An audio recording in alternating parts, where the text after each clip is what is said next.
Hey guys.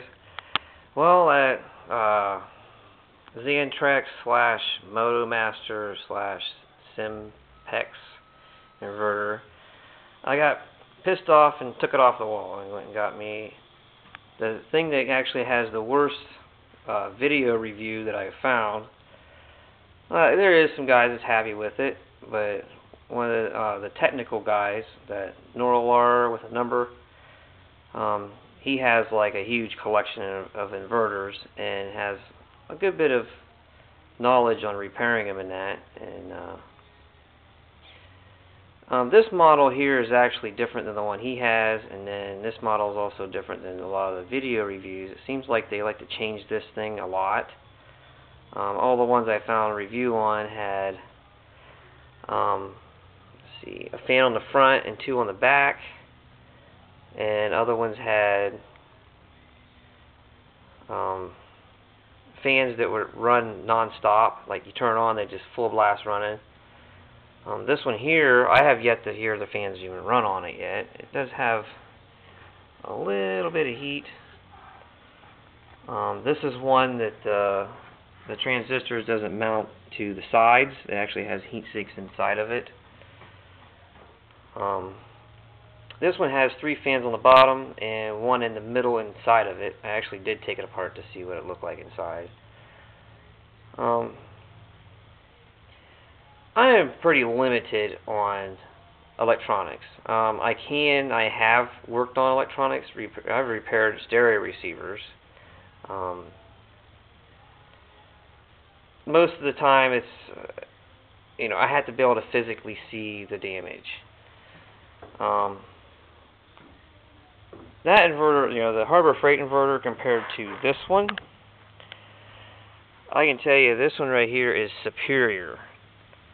The guy that won't, turn on all my lights, that's the biggest thing with this. It's just, it will not run my CFLs. I did some tests with it and got to figuring out that I was able to light all the CFLs I wanted. Well, then after I mounted it on the wall and rewired the whole garage to be able to run 2 at a time, start up 2 at a time and eventually get all of them lit, this guy here, would give me fits about it. And just yesterday, I went to turn on the stereo receiver, and it kicks off. And it's just like, there is no way I'm going to put up with this. I'd say the Harbor Freight one, the transformers that's in it, is a shade smaller. There is 4 of them in there, but they're not. This one here, see how they're individually wired to the back.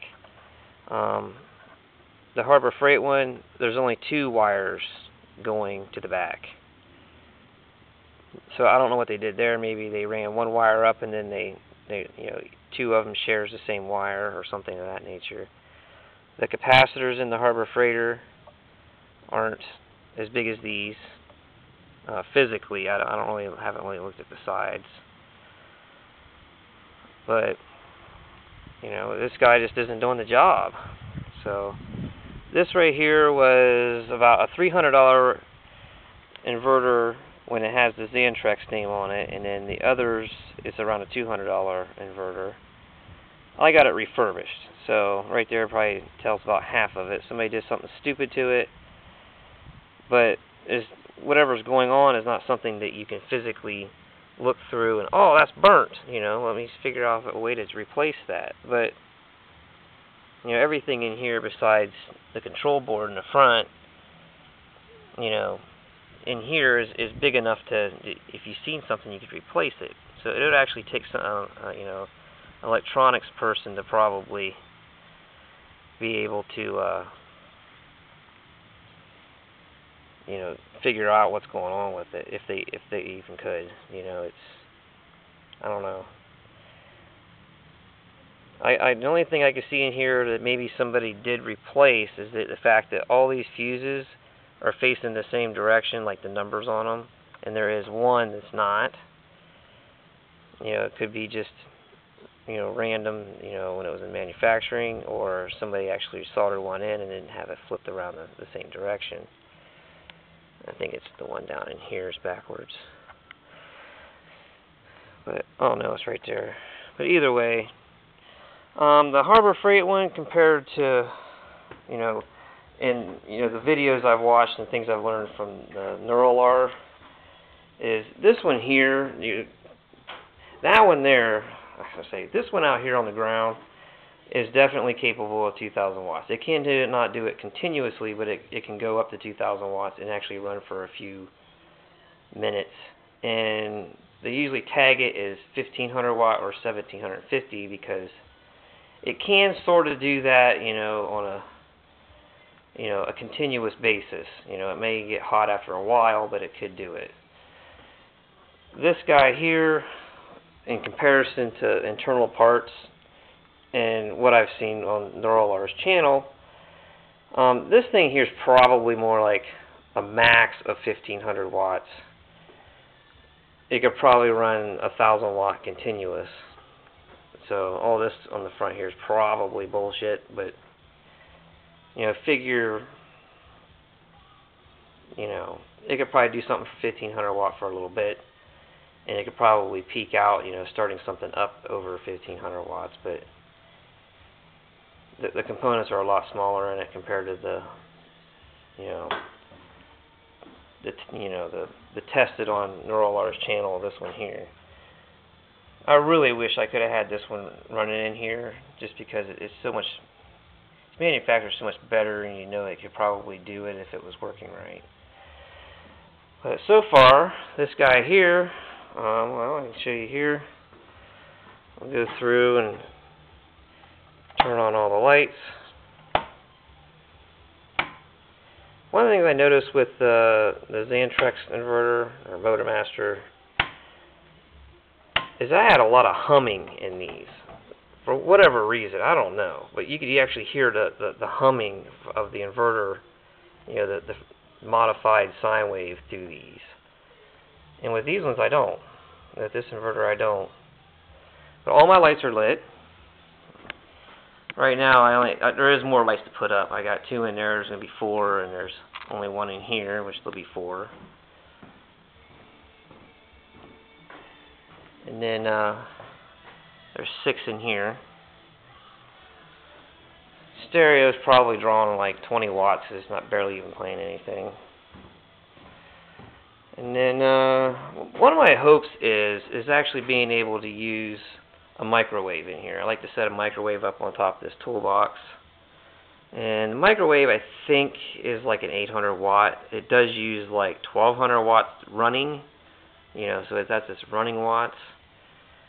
It'd be nice to be able to heat up a thing of SpaghettiOs or a cup of coffee or something out here. I probably wouldn't want to.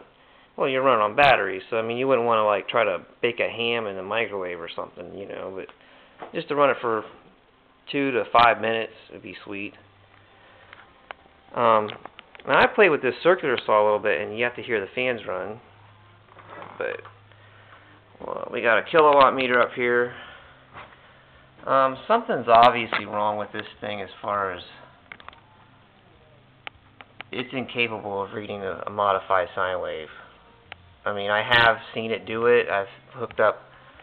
It seems like I can get it to read something with those line conditioners, which are crap.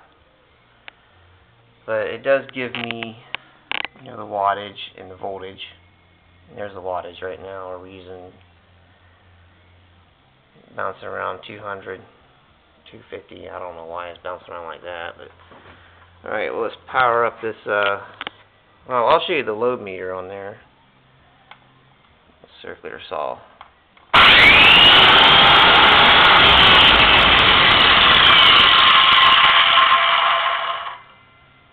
Still don't hear any fans running. See what the kilowatt meter says when I fire this up.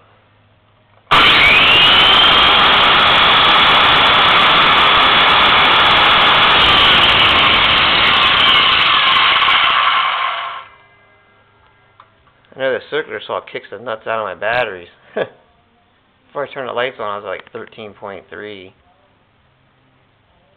And then, all the lights are running right now, so if I turn them off, it'll come back up. But, yeah, there it is. Whether or not I can actually... I would say, I don't know if it could, I can't sit here and plug a bunch of crap in, but see if it does more than 1500 watts. But just from what I've seen on other guys' channels, and guys that has a lot of knowledge on repairing and stuff, it's probably 1500 watt is probably actually more of your continuous use on this. I ain't gonna sit here and run my batteries dead to show you, but you can watch Neurolar's channel. He'll give you gotta watch several of his videos, and you actually kind of learn some things on there about repairing stuff. But I'll turn these lights off real quick, see what my batteries come back up to.